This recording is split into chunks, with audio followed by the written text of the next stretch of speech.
A dumb joke has to be a good dumb joke. Mary Brown says she's hilarious. And honestly, that might be the funniest thing she's ever said. Married twice, only one at a time. And I don't like. Mary Brown has officially declared herself hilarious, a statement so outlandish it might actually qualify as her first successful joke. The self-proclaimed comedienne of Sister Wives appears to live in a parallel universe where laughing at one's own remarks counts as audience approval. Unfortunately, the rest of us are still trapped in this one, forced to witness the spectacle of her cackling at her own mediocrity as though self-amusement were a substitute for wit. What makes Mary's humor particularly fascinating is the sheer disconnect between intention and execution. And so, how long have you been? She laughs at nearly every sentence she utters, mistaking volume for charm and repetition for comedic rhythm. It gets me out of the bubble, so why are you? It's less funny woman finding her voice and more nervous energy disguised as laughter. Watching her in action evokes less joy than secondhand embarrassment, the kind that makes one look away out of mercy. I mean, a dumb joke has to be a good dumb joke. Even more absurd is her assertion that she dislikes dumb jokes. This from a woman whose entire on-screen rapport with her sidekick Jen revolves around exactly that: dumb jokes, giggling, and recycled banter that could have been written by an overly cheerful youth pastor. The irony would be delicious if it weren't so grating. So Jen drove up with me. And yet, next to Mary, Jen almost sparkles. Jen's awkward Bob with two O's quip, undeniably ridiculous, at least lands as endearing nonsense. Mary, by contrast, delivers her jokes with the desperation of someone begging to be perceived as fun. When she laughs, it's not shared amusement but self-validation, a cope laugh, as one might say. Beyond her misplaced comedic confidence lies something far less funny, a streak of condescension and defensiveness that sours every social interaction. During her speed dating debacle, Mary managed to turn a harmless divorce joke into a moral crisis. Her disdain toward men she'd just met, the thin-skinned offense, the judgment masked as superiority, it all radiated an unmistakable snobbery. It's the humorless person's paradox, capable of dishing mockery but incapable of taking a joke. This brand of brittle self-importance has long defined Mary. Even before her divorce, she exuded a joyless rigidity, policing what counted as funny and ridiculing others with that passive-aggressive smile. She mocks downward, never inward, a fatal flaw for anyone aspiring to humor. A genuinely funny person can laugh at themselves. Mary simply laughs instead of herself. Do you like being called the favorite ex-wife? Her post-Cody rebrand as a quirky, liberated jokester only underscores the delusion. It's as though years of emotional repression have birthed a teenage alter ego determined to prove she's the fun one. The result is painful to watch. A grown woman with the comedic sensibility of a preteen, clinging to laughter as a badge of normalcy. I guess you're the house celebrity, huh? Evidently, that's what they say. What's worse, her fun seems to stop the moment she feels slighted. A gentle tease, a harmless pun, and suddenly the mask drops, revealing the brittle, defensive personality underneath. It's difficult to imagine anyone enduring that combination of hypersensitivity and superiority for long, which perhaps explains why her relationships, romantic and otherwise, tend to collapse under the weight of her self-importance. To her credit, Mary has survived humiliation on national television and emerged more self-assured, at least in theory. But confidence without self-awareness is simply arrogance in better clothes. Declaring oneself hilarious does not make it so. If anything, it highlights precisely the opposite. In the end, the funniest thing about Mary Brown isn't her humor. It's the tragicomic conviction that she has any. This isn't parenting, it's performance art. And the punchline is a 14-year-old boy who's never been allowed to grow up. Vitamins, salt. There's overprotection, And then there's the bizarre theatrical performance that is Cody and Robyn Brown's parenting. Watching them handle their teenage son Solomon as if he were a toddler is an almost anthropological study in learned helplessness. Carefully nurtured, proudly displayed, and utterly destructive. A father brushing his 14-year-old's hair might sound sweet in theory, if one ignores the small detail that the boy is nearly old enough for driver's education. On screen, the gesture looks less like affection and more like public humiliation disguised as tenderness. This is not an act of nurturing, it's a performance. A pathetic pantomime of what Cody imagines involved fatherhood to be. The tragedy, of course, is that this charade happens in front of cameras, ensuring that Solomon's classmates get front-row seats to his televised infantilization. Robyn's brand of mothering fares no better. She reminds Solomon not to spill his vitamins, as though the child hasn't yet mastered basic motor skills. She monitors where he places his phone, with Cody gleefully tattling on him like a playground informant. There goes all of my help, to be honest. Aspen and McKelty. And all this while their older children, Logan and Aspen for instance, were practically raising siblings before they were old enough to vote. Logan was managing a small army of younger kids at 16, while Aspen was tucking little ones into bed before she reached middle school. The disparity is grotesque. The first generation of Brown children were forced into adulthood. Robyn's are imprisoned in childhood. It's not merely indulgent parenting, it's strategic. Robyn's obsession with control demands that her children remain dependent, helpless, and adoring. Every decision, every rule ensures that her importance remains central. The learned helplessness of her household is not a byproduct, it's the point.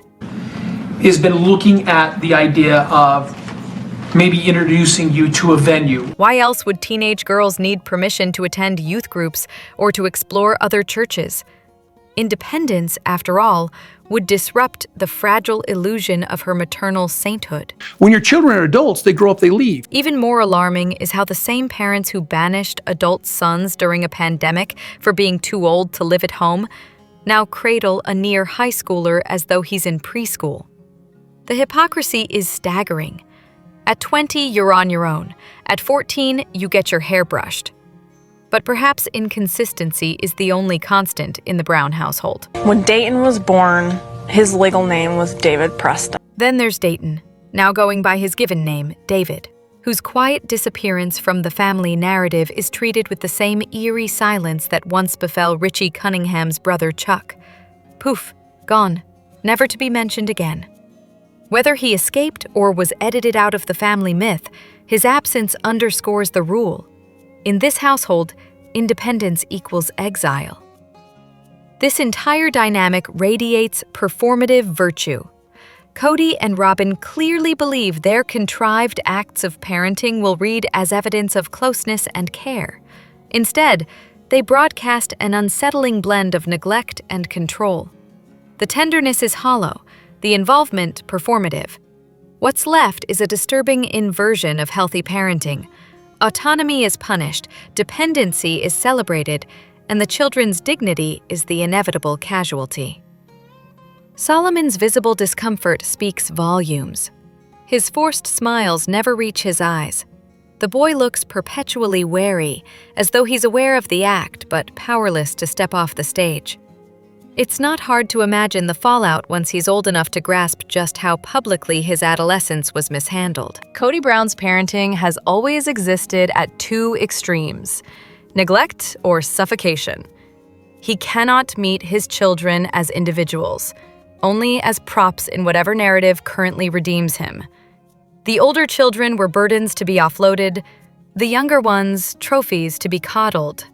Neither group was ever allowed to simply grow up. The real tragedy, though, lies in what this will mean for Solomon and his sister Ari. They will enter adulthood, if they ever escape it at all, emotionally stunted, unprepared, and carrying the weight of their parents' insecurities.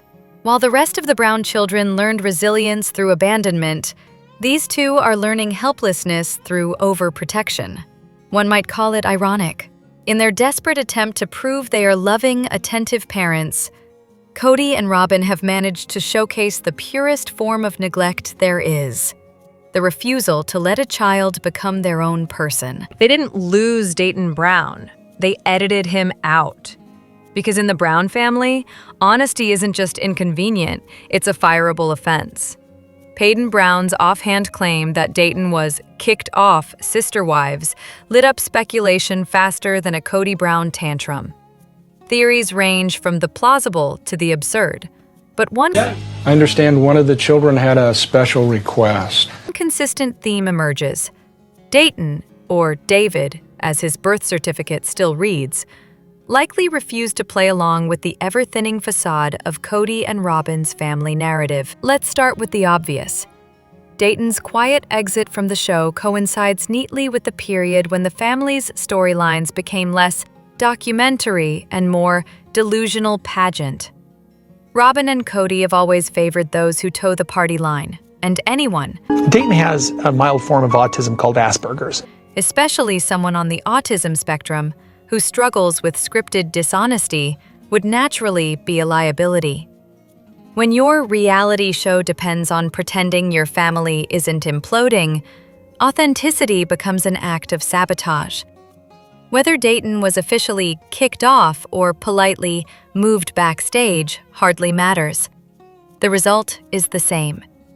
His sincerity didn't fit the production notes. The suggestion that he might have demanded compensation or simply opted out of the circus fits far better than the idea that TLC dropped him. After all, TLC never met a train wreck it didn't want to film. No, this looks like a household matter. Cody and Robyn's own brand of quiet exile. It's telling that the most credible theory is also the simplest. He didn't want to lie. Dayton has long appeared uncomfortable with the overwrought drama of his mother's household. Aurora has been having panic attacks, and one of the first signs that Whether watching Aurora's theatrical panic attacks or enduring Cody's desperate attempts to manufacture joy during emotionally tone-deaf family events. His face often betrayed a kind of pained disbelief, the expression of someone witnessing performance art without being told he's in the audience. Dayton was born with Asperger's, and The irony, of course, is that Robyn, self-proclaimed expert in everyone's diagnosis, should have realized that her son's straightforward nature would make him the worst possible candidate for a life of televised make-believe. Cody, in his usual gracelessness, reportedly tried to undiagnose him, as though autism could be prayed away like bad lighting. The family's treatment of Dayton, vacillating between infantilization and neglect, must have made his departure inevitable. There's also the tantalizing rumor of a reconnection with his biological father, but that claim remains unsubstantiated, more wishful gossip than fact. What is clear is that Dayton wanted out, and no one in the Brown-Robyn production bubble was going to stop him. Whether his mother's devotion to her doll-filled domestic stage set or Cody's obsession with performative masculinity drove him away, it's hard to blame him for escaping. In a family where every child has been simultaneously overexposed and emotionally undernourished, Dayton's retreat from public view feels less like rejection and more like survival.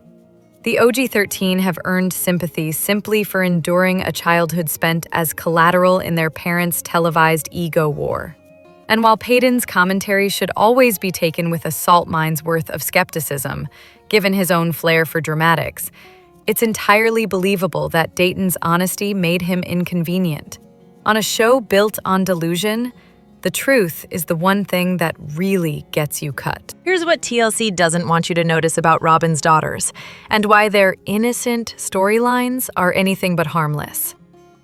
It's hard to say what's more exhausting, the constant reruns of Cody's paternal cosplay, or the looming threat that TLC might try to convince us Aurora and Brianna have storylines worth filming. Aurora, you're going to go in and get your ears pierced. Thus far, Robyn's elder daughters have been mercifully absent from the season's first 2 episodes, offering a fleeting glimmer of hope that viewers may finally be spared another round of overproduced coming-of-age theatrics involving ear piercings, baptisms, or painfully awkward bonding moments with their father. The consensus is clear. These young women would be far better off living quietly and privately, rather than being trotted out to validate Cody's latest delusion of fatherhood. After all, audiences still haven't recovered from the haunting visual of him brushing Solomon's hair like he was auditioning for a parenting award. If history is any guide, though, Robyn's children are never too far from the cameras when there's a faint whiff of a storyline or a TLC bonus on the horizon. Imagine the next chapter. Aurora cashing in her childhood piggy bank while Cody carries it for her, flexing for the cameras and cracking jokes about his strength. Brianna, meanwhile, agonizes over adopting her first fish, only to realize it's too much responsibility and tearfully prays for divine guidance before returning the bowl. The satire writes itself. These girls have been infantilized to such a degree that the idea of responsibility feels like a plot twist. Their every minor milestone, ears pierced, coins counted, prayers whispered, has been treated like an emotional odyssey. And yet, the result is not character growth, but the kind of arrested development that turns 20-somethings into lifelong dependence. In the more cynical and likely version, Robyn will pounce on any opportunity to turn a daughter's courtship into a televised spectacle. A doll-themed wedding, perhaps, one that doubles as an excuse to expand her ever-growing collection, complete with doll guests in miniature custom gowns. We're saddened, Father, that we have lost this fight. Naturally, Cody would swoop in for his paycheck and sermonize about family unity, despite the absence of any original Brown children. After all, the almighty dollar remains the only god this family consistently worships. The tragedy is that Aurora and Brianna, now adults, are not entirely free to choose differently. I used to have an unfavorable opinion about ear piercing. They were raised in a household where every decision required permission, from piercings to church attendance. Their independence has been so tightly managed that one of their younger brothers once confessed he didn't expect to ride his Christmas bike until he was 19. These are not emerging adults. They are hostages to a warped idea of protection. And so the public waits, half in dread, half in morbid curiosity, to see whether Robyn's daughters will reappear, not as individuals, but as symbols of her carefully curated domestic fantasy. The older Brown children, largely absent from the show, seem to have chosen sanity over screen time. But the potential for an Aurora meets a nice church boy subplot is almost too tempting for TLC to resist. If such a storyline does emerge, it will no doubt be accompanied by Robyn's trademark tears and Cody's grand proclamations about faith and family. Yet beneath it all will linger the same uncomfortable truth.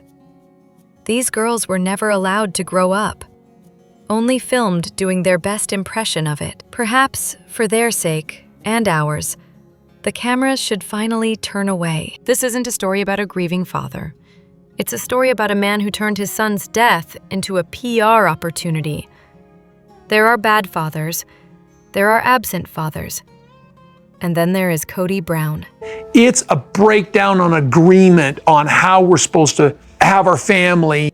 The man who treats fatherhood as a selective membership program, open only to those birthed by his current favorite wife. Watching him parent is like watching a man distribute affection on a tiered subscription plan. The Robyn plus children get luxury perks, while everyone else is left buffering in emotional poverty. Consider the imagery. An adult Aurora suffers a panic attack, and Cody, ever the gallant hero, swoops her into his arms and carries her up the stairs like she's a fainting Victorian heiress. Meanwhile, teenage Isabel, still a minor, still his daughter, is shipped off out of state for major spinal surgery, alone. One wonders if the hospital staff had to Google, "Is parental abandonment elective?" before proceeding. The disparity doesn't stop at emotional neglect. It extends to every material gesture. Robyn's children ride around on expensive dirt bikes while Savannah and Truly, still young girls, receive little more than silence and resentment. all because Cody holds grudges against their mothers. Okay, little ones, listen. I'm going to Christine's tonight. The man who tucked in Robyn's teens like fragile glass ornaments couldn't be bothered to drive across town to say goodnight to Truly. Christine even saw his car parked at Robyn's house. Apparently, the 5-minute drive to another child's bed was a bridge too far. It's impossible to believe that Cody doesn't see the difference. He simply refuses to acknowledge it, preferring the convenient fiction that his children's coldness toward him is their fault. And to be honest with you, I really don't know if I want to do the work. Like, I'm basically... In his mind, he made reasonable requests during COVID. Translation, total obedience. And when the older kids didn't comply, he declared them disloyal. His affection has always been transactional. Listen, I have this wife. Her name is Robyn. Those who worship him get rewarded. Those who think for themselves are excommunicated. Even the death of his son Garrison failed to pierce his delusion. Any normal parent would be gutted, reeling with self-reflection. Cody, however, interpreted the tragedy as an opportunity for yet another self-serving anecdote. He told the family that Garrison appeared to him in a dream, conveniently forgiving him, of course. It was less a message from the beyond than a script written by a man desperate to star in his own redemption arc. When told not to speak at the burial, he naturally ignored the instruction. Cody doesn't follow rules. He gives sermons. The dream story, as many observed, sounded eerily familiar, probably lifted wholesale from a movie or sermon. That's the thing about Cody. Every deep moment he delivers feels like a quotation from someone else. His grief, like his parenting, is performative. His tears, when they come, serve the camera more than the memory of the son he failed. What's most chilling is his unwavering conviction that he has done nothing wrong. In his eyes, the broken relationships with his original 12 children are the fault of everyone but himself. Narcissists don't apologize. They reframe reality until they're the victim. Cody doesn't co-parent. He counter-parents, using his children as pawns to punish their mothers. Truly and Savannah are not people to him, merely tools of retaliation. Robyn's daughter saying, "I hate Christine," earns praise, not correction, because loyalty to him outweighs basic decency. We usually give our girls clotter rings. Christine once asked him to buy matching rings for Truly and Savannah, as he had for the other girls. He replied, "It's not on my radar." That single line encapsulates the man entirely. If it doesn't serve his ego, it doesn't exist. Meanwhile, he and Robyn maintain their elaborate fiction of being the only functioning household left, though even that facade is cracking under the weight of its own dysfunction. Cody's faith offers no solace either. His behavior aligns disturbingly well with the patriarchal teachings of the sect he so proudly represents. Men as infallible, women and children as property. He treats his wives and offspring as trophies, proof of divine favor. They are not loved, they are owned. And when one of them defies him, they are erased. He calls it fatherhood. Others might call it tyranny with a smile. Every ounce of his affection is conditional. Every relationship a transaction. His grief is a performance. His self-awareness non-existent. Cody Brown doesn't fail his children because he can't see the disparity. He fails them because he refuses to. And the truly tragic part? He will go to his grave convinced that everyone else was the problem. Subscribe if you believe love shouldn't have terms and conditions.